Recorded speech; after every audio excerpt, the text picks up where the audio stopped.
Welcome back to the exciting conclusion of part 3 of Crater Lake National Park 3D diorama thing. So let's put some fun things in here to spruce it up. Let's put some text in here. Now, as you probably know, or may not, text is just another polygon to ArcPRO, so we can use it and treat it as such. So let's put a better font than that.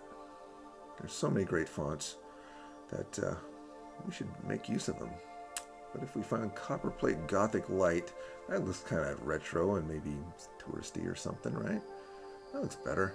But it could be even better than that. So let's put it in a good spot, likely spot there. And let's go and we can start monkeying with this. Let's make it like a gold color and a gradient fill as well. And another gradient fill. How about that? So let's make it like start out yellow, a gold color. I say gold, not yellow. Also to yellow. And so let's make one end of it transparent. 85 sounds likely. So let's apply that. Well, that didn't get us much. Let's what if we flip it? Nope. Oh, I know what's going on. We need to have a linear fill. There we go. Almost. Turn that discrete to continuous. And we have a cool fade on our font, on our letter C. So let's drop a shadow onto that. Maybe give it some 3D-ness or some life anyway. There we go. Oh, that's better. That's way better. So now we're just going to cut and paste. They don't call me Captain Cut and Paste for nothing. So we copy, paste, change our font size, scoot it to a good looking spot, and keep on. Same thing. All right. And let's do one more. National Park. And we need to small that up a little bit just to fit it. But I think it will look better anyway, right? Yes, there we go. Yeah, looks great. All right, now we need a globe vicinity map. So let's do that. So let's add our catalog and add another map. All right. Now let's make this kind of a globe, because it'd be cool if our vicinity map was a globe. So let's go and change our coordinate system to a projected coordinate system in here called World from Space. And it makes a kind of a funky, cool little globy looking map. But it's not centered on Oregon, it's centered up in Nova Scotia or something. But we can change the center of that pretty easy. We go to Properties and right click on our World from Space and say Copy and Modify. When we do that, we can change the Latin long of the center of our globe, which is -120 and 44-ish. I happen to know is the center of Oregon. And there it is. Now we're getting closer. Yeah, see? All right, so let's jump back out to the Living Atlas and get some state boundaries so we have some context about where we're at. So if we look for states, and there's a generalized boundaries for states, which is really good at this scale. Let's use that. Turn off our other extraneous layers for a moment. Yep, there they are. So let's definition query out only Oregon. So we want to keep Oregon and discard the rest in this particular layer. There we go. Turn our base maps back on. Yes, of course, we're in the same spot still. Looking good.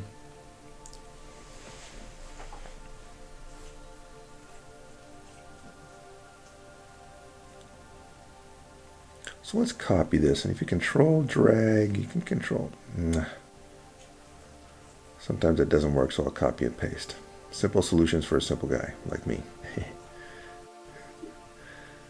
So call this one Oregon, and we call this one All States. And so let's remove our definition query from this one. We have all states, and so let's just make those outlines with no fill. So let's go ahead and turn off our fill and turn our boundaries to white, and let's dial them back just a little bit, transparent. And they appear to have disappeared. Appear to have disappeared? Yes. They're still there. They just are washed out against this light colored background. And we'll take care of that a little bit later. Let's make it a little bit wider there. Yeah, there we go. Okay, let's keep that. Let's make our Oregon polygon pop a little bit. So let's get rid of our fill, and we will start with a gradient boundary, width of 4, an offset of half of that, which is 2, and change our gradient a little bit. Let's go from pure black to pure transparent black. There we go.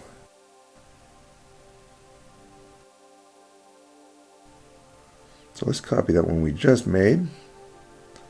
Change the offset just a little bit. Make that a width of a little wider.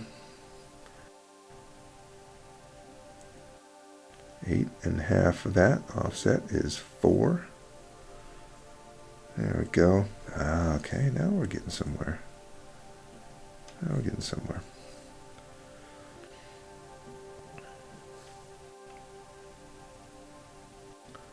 So let's get rid of these stock backgrounds.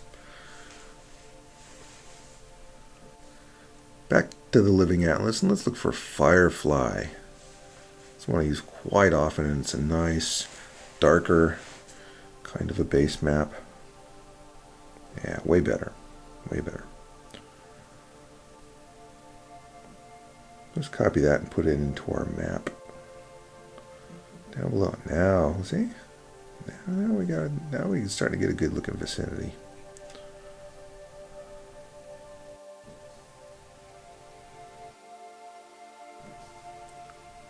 All right.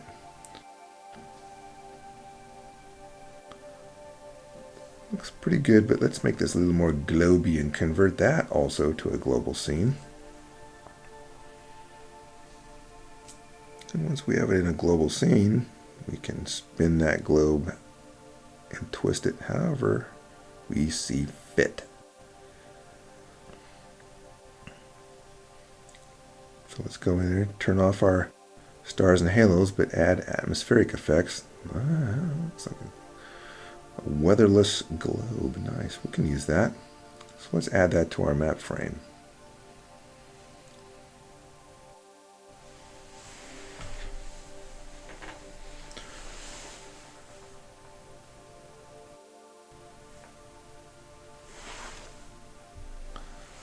There we go.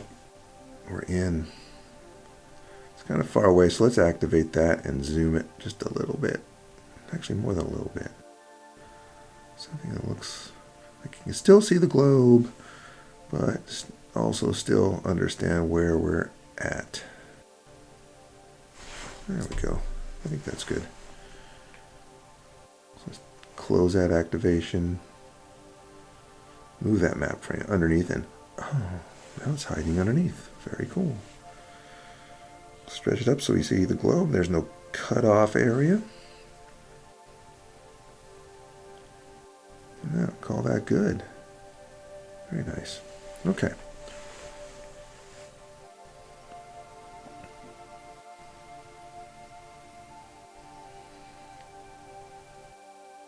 So now it's map frame properties. Let's remove the boundary, the border.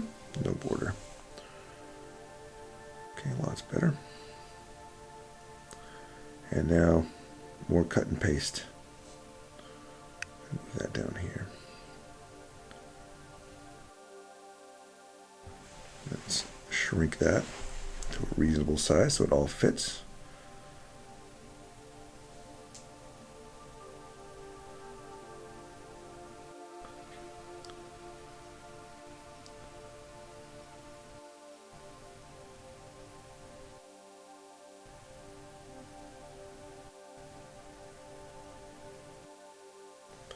So now we're at Crater Lake, Oregon.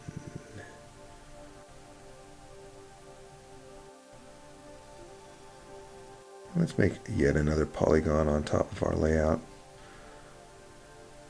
A little pointer kind of a polygon. There we go. And it's a polygon, so let's attack it with a gradient fill.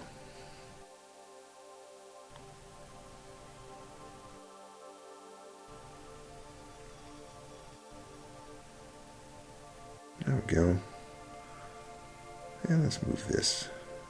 Can we twist it a little bit? How's it look? Like that? I think it's better if it's just square. Okay. All right. There we go. Always never forget to sign your work. So I'll add my Carto-Madness logo here in the corner. And it's kind of big. I like it, but it doesn't need to be that big. Let's put it right there. Good deal. All right. There's our finished product. I've added a couple other minor elements, but they're all the same. Cut and paste. Thanks for joining me. Looking forward to seeing you during the next project. Don't forget, like, subscribe, all that jazz. Bye.